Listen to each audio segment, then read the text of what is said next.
नमस्कार मंडळी, जय शिवराय. आपण आहोत मुंबई मराठी साहित्य संघ मंदिरात आणि आज दंगल या विषयावरती नाटक सादर झालं.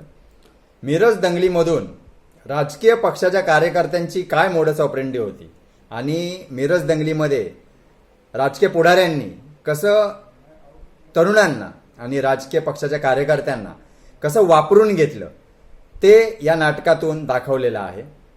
आपल्यासोबत असाच राजकीय पक्षाच्या कार्यकर्त्याचा रोल केलेला कार्यकर्ता आहे. मित्रा, तुझं स्वागत आहे या मुलाखतीमध्ये.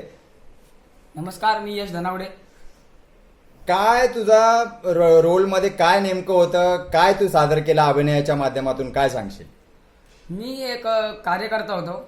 मला त्यातून खूप भारी वाटलं मला नाटक करायला आणि त्या कार्यकर्त्यातून ताईंवर मी खूप विश्वास ठेवतो. ताई म्हणजे त्या राजकीय पक्षाच्या ताई साहेब.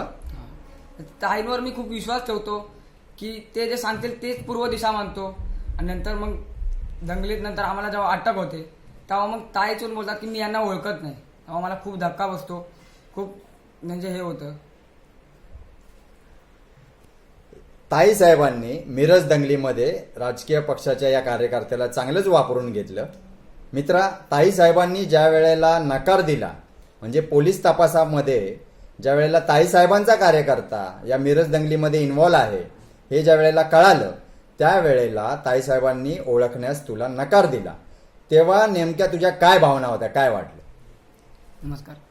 ताई साहेबांनी माझा वापर करून घेतला हे मला आत्ता आत्ता कुठे कळायला लागले आणि मी देशाच्या विरोधात लढलो. देशाच्या विरोधात मला काम केल्याची जाणीव झाली.